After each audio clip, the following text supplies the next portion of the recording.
hello, Ice Cubes, and welcome, welcome, welcome. It is I, your big only sis, Color Never Melt, with yet another episode review of Dandadan. But before we get into the episode, there's just one teeny tiny thing I want to point out, and that is there was just one filler chapter, you might as well call it, that was, of course, skipped. That being one that involved a outer-galactic mandrill. And for those of you who don't know, there is a difference between a mandrill and a baboon. But you see, Grafiki's, wild, crazy, batshit insane cousin decided it would be a great idea to turn humanity into cans. Because that's what an outer galactic mandrill does. And I'm not going to spoil anything else for you because I highly recommend you go read the chapter because again, it is batshit insane and it just makes sense at the same time because Tatsu is the GOAT. But with that being said and done, let's talk about the actual episode in question. Now, it takes off where we left off with the half of the chapter and we get to see the nurse. The bondage nurse, the BDSM hello nurse. Now, I want everyone to remember this nurse, not just for the wholesome reasons, mind you, but also because she will be coming up in the future. And by future, I mean, if I had to take an educated guess, it won't be until maybe season 4 at best, if not season 5. I mean, hell, it could be season 3. I don't really know, but just know that she will be important, or slightly important, in the future. And also, I'm pretty sure we all agree that it should have been us that was beaten by this hot dummy nurse.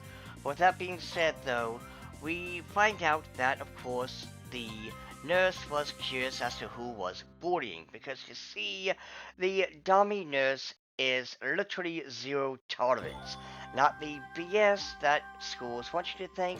No, she will and can beat a bully until they humble themselves, which again, I'm pretty sure I speak for us all when I say, where is she at all at school?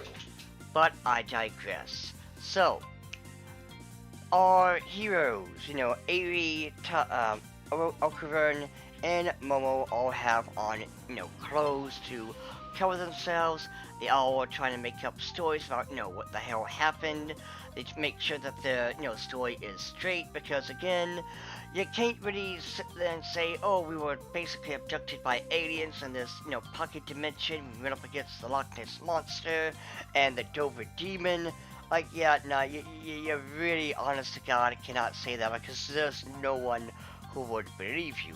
But we do get a neat bit of information, though, when Momo brings up the whole, how come aliens don't just attack Earth? And it turns out that Okran has a theory.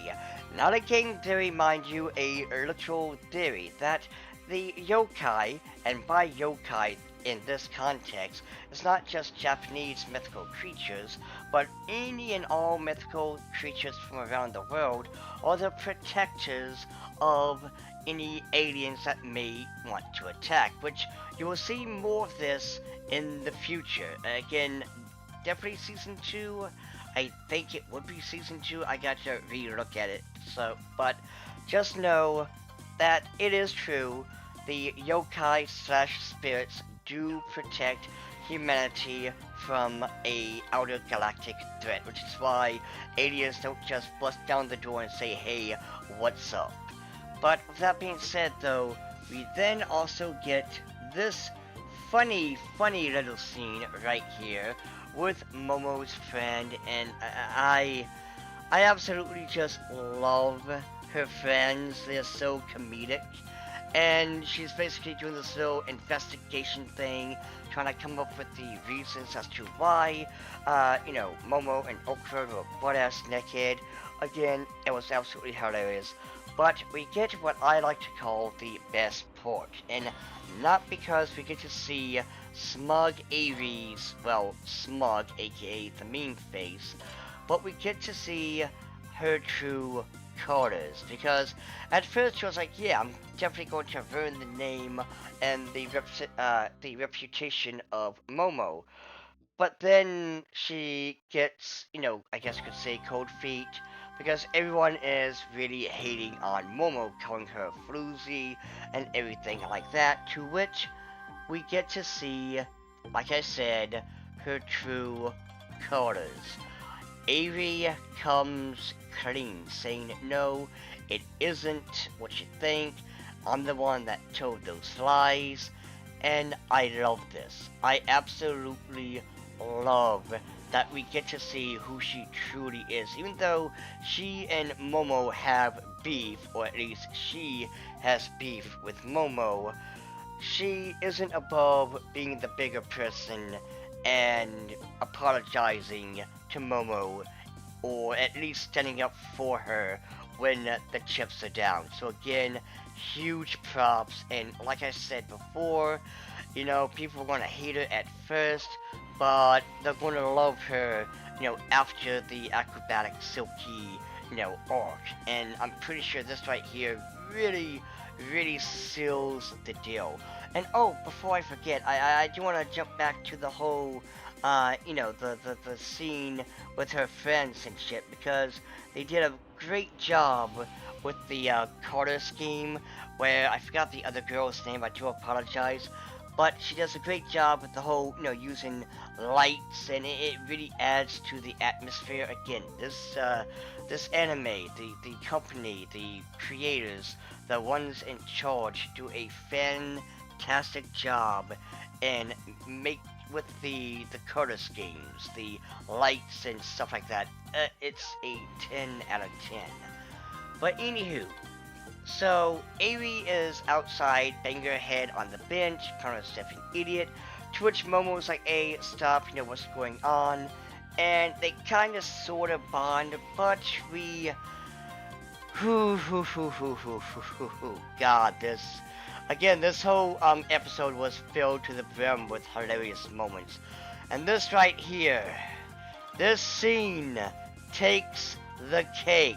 Now, YouTube, hold on, calm down, chill out, YouTube, because this ain't what it looks like. This isn't a wholesome scene, if you will. This isn't research. Because you see, we find out later that this is actually Dover Demon blood.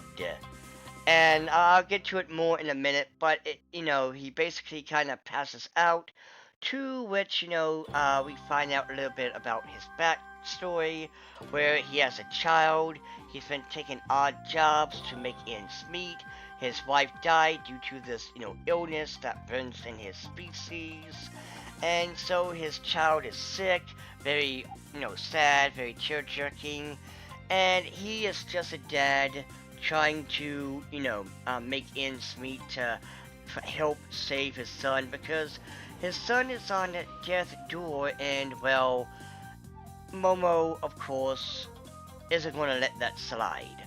So she helps the poor guy up.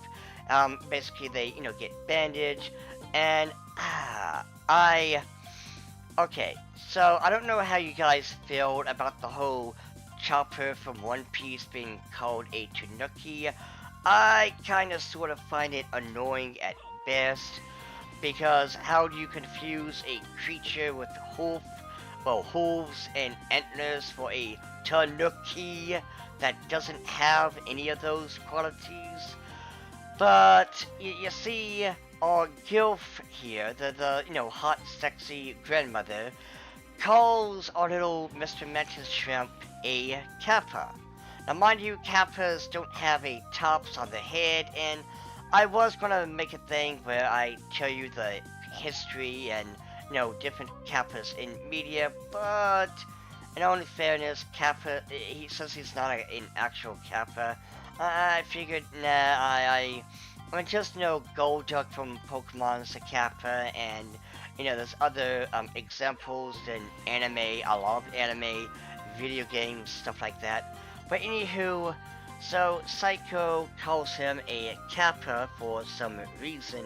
Again, he has a top to his head, which makes no sense, but even then, at the same time, this is also supposed to be the Dover Demon, a alien that is supposed to be, you know, humanoid with a bulbous head, not a shrimp, so who am I to judge? Oh, and by the way, apparently Okran says that there is a theory that Kappas are aliens, and I can't really find any solid evidence for that. So I'm pretty sure that was just added for the sake of conversation. Maybe it's a joke. I don't really know, but anywho. So it turns out that his blood is milk. Like I said before, it is Ginju. His blood, everything is Ginju. And this only Tatsu Senpai can make this make sense because you have this alien species whose blood is legit milk, as in cow milk, as in moo. So they are able to help him. Psycho takes him to a farm, and we get this amazing scene right here where it is just absolutely, awesome. I love this scene. It's again epic, and again, the animation, the coloring, everything, they do a great job. It does the manga justice, because in the manga, you don't really get, color, right? You don't get the lighting and stuff.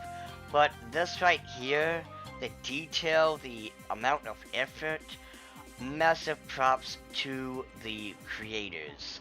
I love it. The animators, 10 out of 10. You all deserve a raise. And,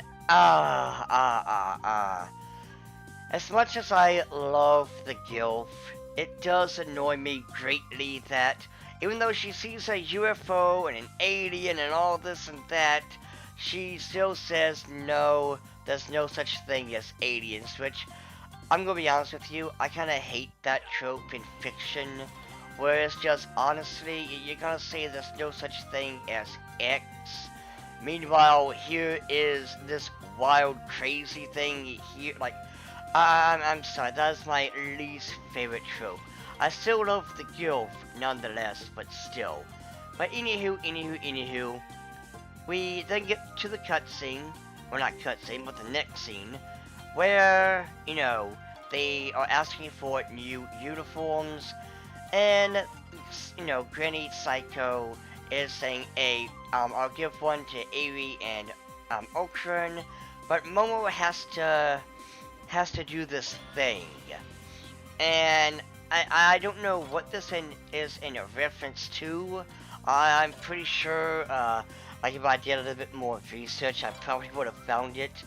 But I know this is more than likely just like the Japanese businessman is the reference to the Regain energy commercial back in the 80s. So I'm pretty sure this right here is also a reference to something, and so she has to make this face, she has to look goofy in order to prove herself, and then she opens the door to find the goofiest goober to have ever goobered. And I'm not going to spoil anything for you guys, but just know, this character right here, he is the Goofy Goober. He is the comic relief dial 2 in 11. Now, the question is, I don't know if there's fans that will like him or not, because it does seem like he's kind of a mixed bag when it comes to the fandom. But all I know is you need to get ready for the next episode, and holy crap, we are almost done this season. If I'm not mistaken, I think we're getting a season 2. I'm gonna have to look it up, but I do believe we will be getting a season 2. Hopefully we do, because again, this anime is peak. Now, with that being said and done, my little ice cubes, thank you for coming. Pause. And please follow me on all my stuff, as you know. Thank you yet again, and bye.